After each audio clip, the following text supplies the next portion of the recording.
पुरी की पवित्र नगरी में स्थित भगवान जगन्नाथ के मंदिर की भव्यता दूर दूर तक प्रसिद्ध थी।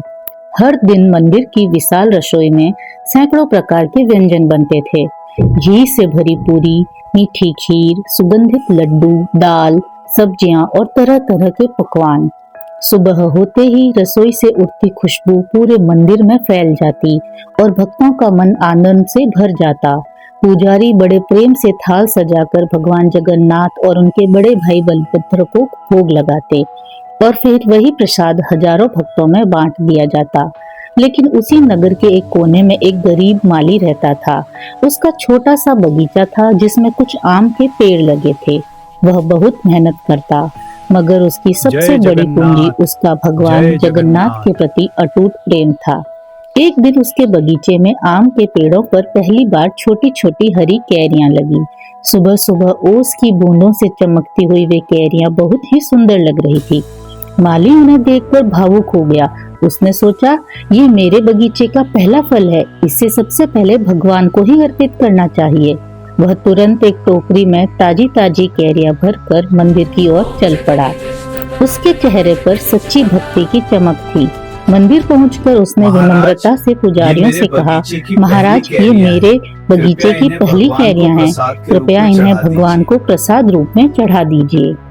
लेकिन कुछ पुजारियों ने उसकी साधारण टोकरी देखकर हंसते हुए कहा, अरे भाई, भगवान को रोज सैकड़ों तरह के स्वादिष्ट पकवान चढ़ते हैं, ये साधारण कच्ची कैरियां भगवान को कैसे चढ़ाएंगे? इन्हें यहाँ मत लाओ।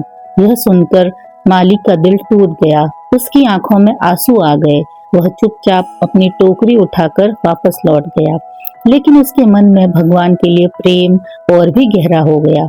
उधर मंदिर के गर्भगृह में विराजमान भगवान जगन्नाथ यह सब देख रहे थे।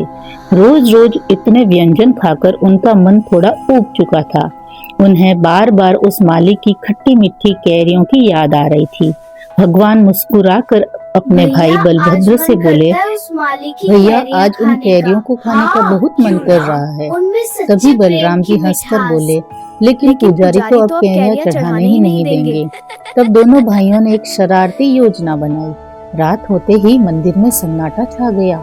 चांद आसमान में चमक रहा था और चारों ओर हल्की हल्की चांदनी फैली हुई थी।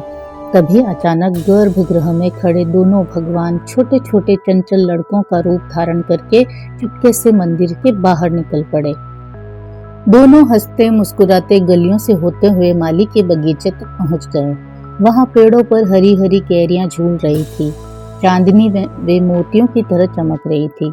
दोनों लड़के फुर्ती से पेड़ पर चढ़ गए और कैरियां तोड़कर खाने लगे। जगन्नाथ जी खुशी से बोले, वाह भैया, कितनी स्वादिष्ट कैरियां हैं। बलराम जी हंसकर बोले, सच में इतने स्वादिष्ट फल तो हमें मंदिर में भी नहीं मिलते। तभी पत्तों की सरसराहट से माली की नींद खुल गई। उसने देखा कि उसके पेड़ पर चढ़कर कैरियां तोड़ रहे हैं। वह तुरंत डंडा लेकर चिल्लाया, अरे कौन है वहाँ? अरे आम कौन तोड़ रहा है? दोनों लड़के यह सुनकर हंसते हंसते नीचे कूदे और भागने लगे। माली भी उनके पीछे दौड़ पड़ा। दौड़ते दौड़ते अचानक एक कैरी उनके हाथ से गिर गई। माली वहीं रुक गया। उसने कैरी उठाई और जैसे ही उसे सूंघा वह चौंक गया। उस कैरी से वही दिव्य सुगंध आ रही थी जो मंदिर के प्रसाद से आती थी। उसका दिल तेज तेज धड़कने लगा। उसने ऊपर देखा, पर दोनों लड़के अचानक रहस्यमय ढंग से गायब हो चुके थे। माली सोच में पड़ गया, क्या ये सच में भगवान थे? अगले दिन मंदिर में एक अजीब घटना घटी। जैसे ही पुजारियों ने भोग बनाना शुरू किया, धीरे धीरे करके सारे भोग गायब होने लगे।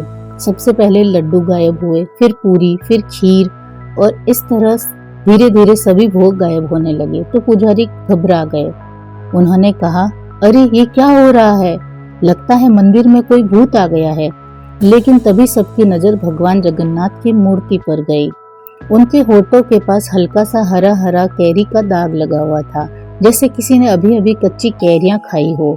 पुजारी हैरान रह गए। उसी समय मंदिर के दरवाजे पर वही माली अपनी टोकरी लेकर आता है और वह डरते डरते बोलता है, महाराज, अगर आप अनुमति दें तो ये कैरियां भगवान को अर्पित कर दूं।